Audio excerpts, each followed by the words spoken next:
I really love it when the whole family watches my videos. That's awesome.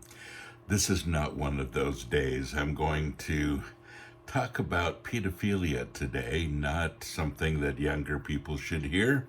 And so you have your heads up. Coming up next on Pastor Bob's Coffee Break.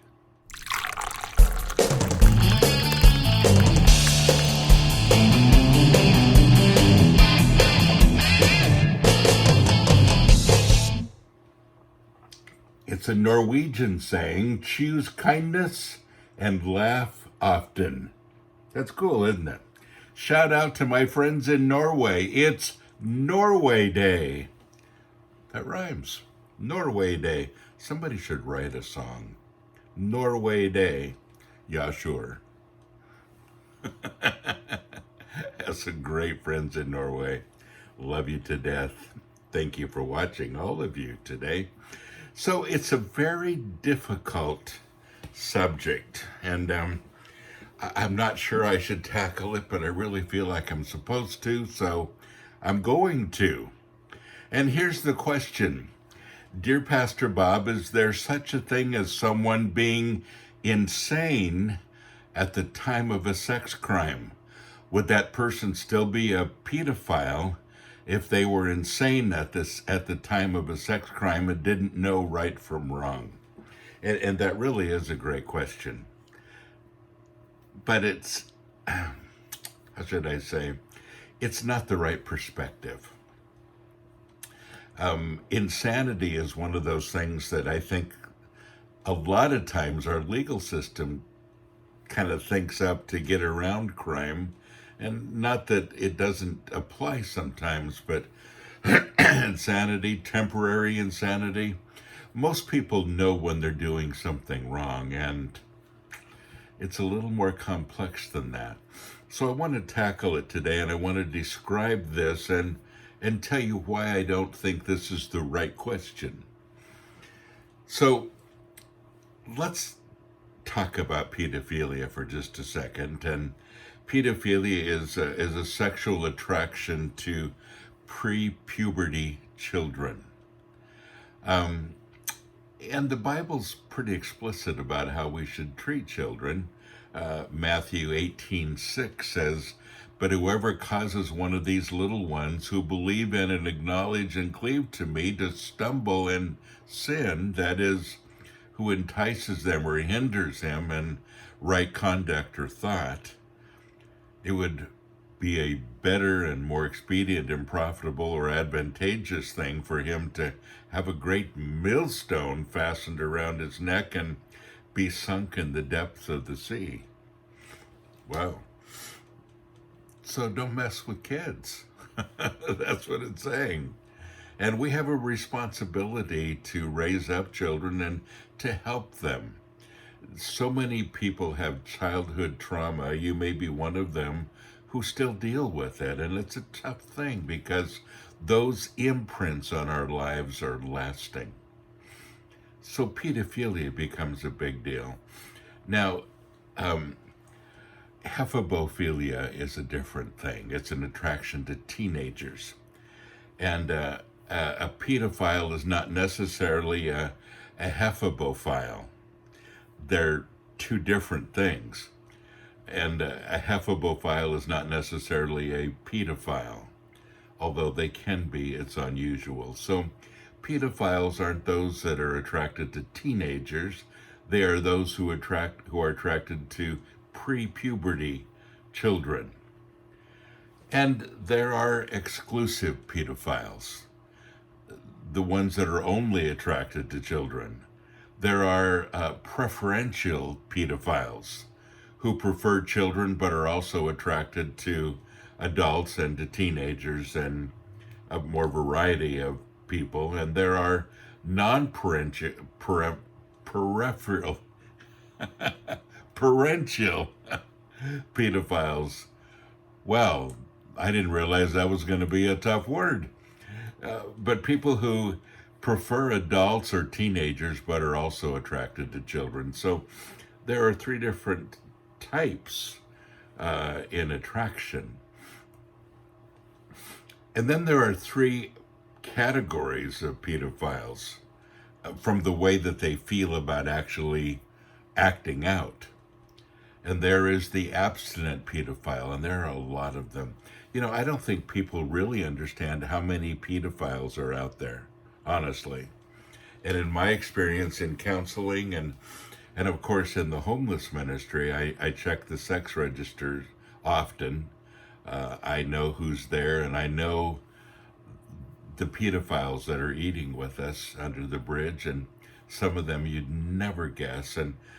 And in my mind, sometimes there are these really well-dressed, well-mannered, delightful people who are homeless, and right away I think, I wonder if they're a pedophile. And many times they are, because that's what separates them from society most of the time.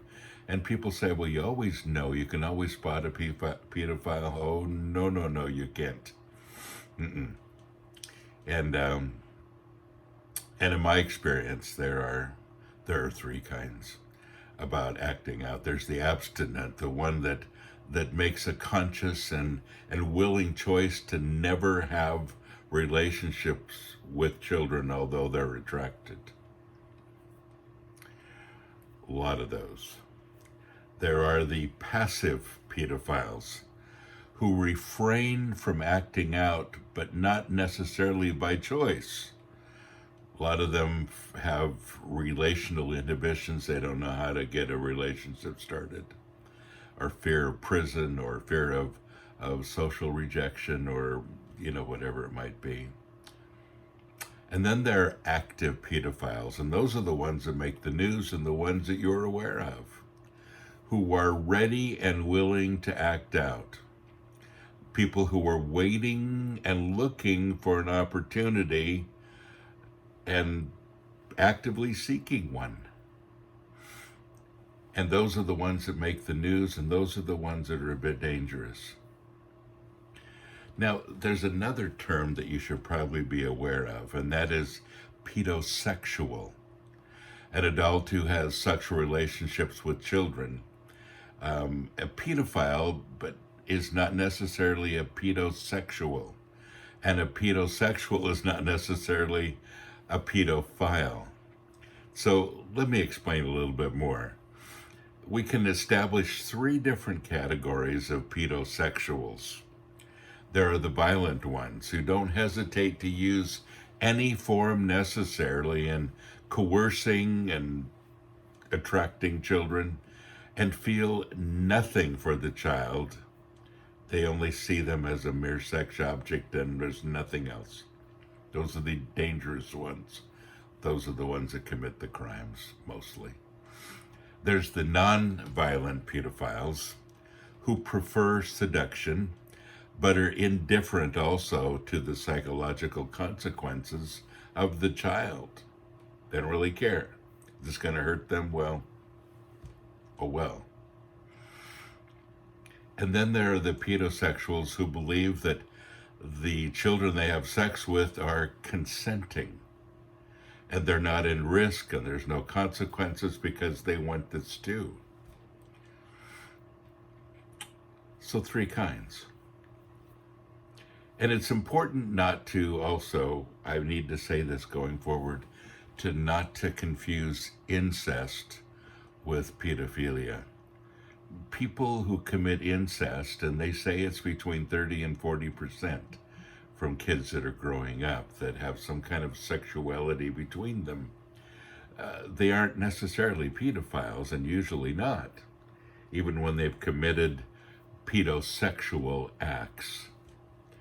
Pedophiles are rarely incestuous, rarely have sex with siblings. The deepest traumas are those who actually have cases of incest. So I want to mention once again that I'm not an expert. I am not trained in this area, even though I've had more counseling sessions than I can count with people who have told me that they're pedophiles, and I've gone through a few steps with them that I'd like to share with you today. psychology experts, and I have good friends who are, and my sister is a psychologist. They say that it's not something that's curable. That once you are a pedophile, you always have those temptations in your mind. That the thoughts never actually go away. And in my experience, that has been the case as well. But I'm used to thoughts that don't go away. Now, chocolate is one of those for me.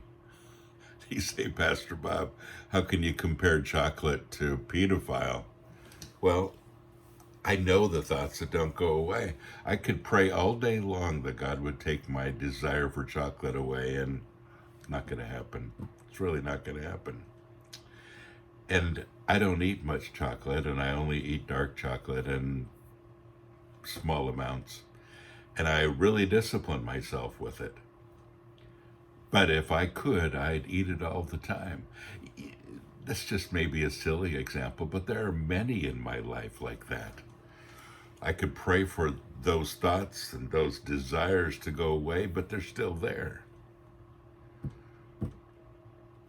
And Jesus addresses this, by the way.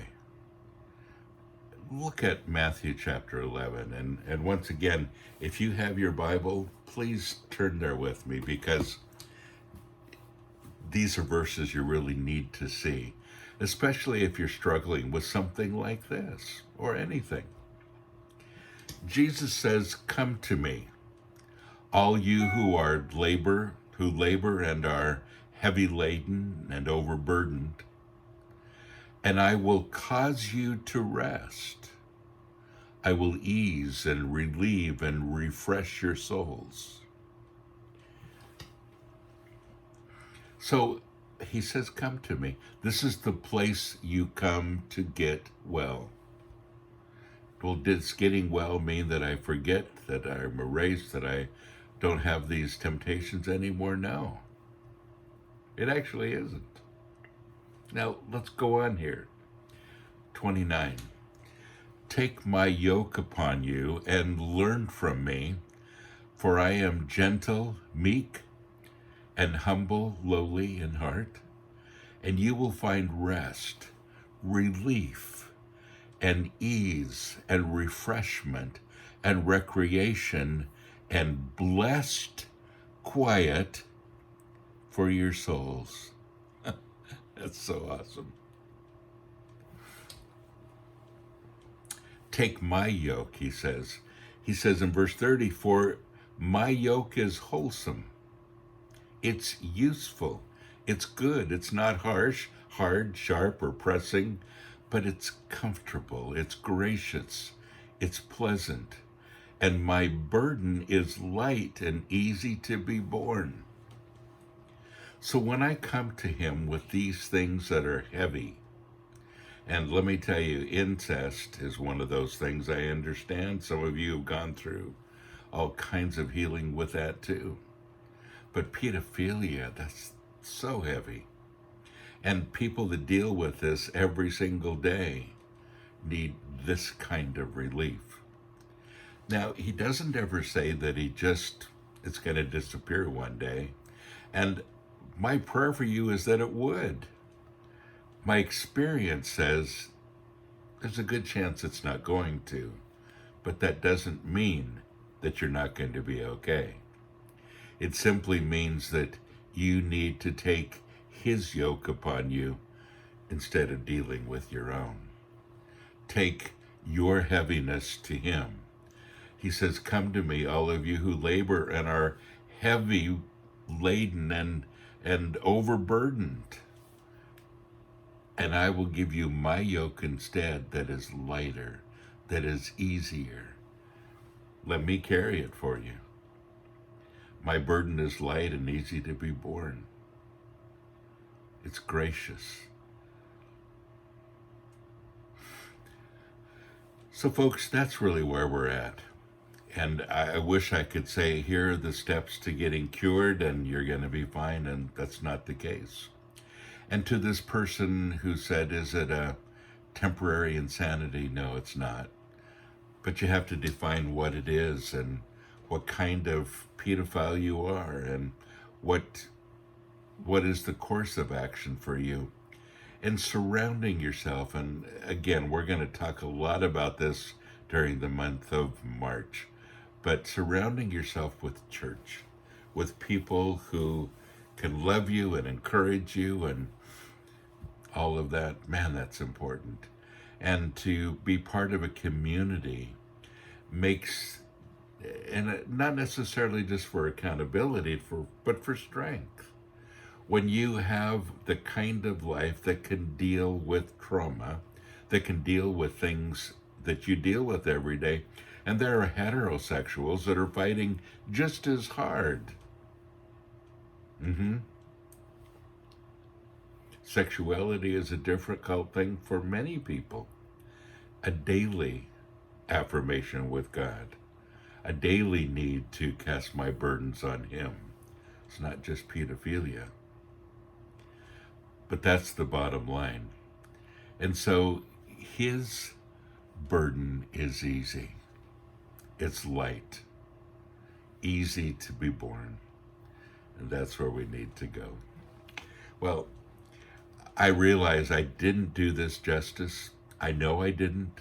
I wanted just to talk about it and clarify terms so you understand the broad scope of what it is. And to tell you once again that no matter what you're dealing with, take it to Jesus. That's the place it needs to go. Come to me, all of you who labor and are heavy laden and overburdened. And He says, I will give you rest. How awesome is that? You are blessed, so go and be a blessing.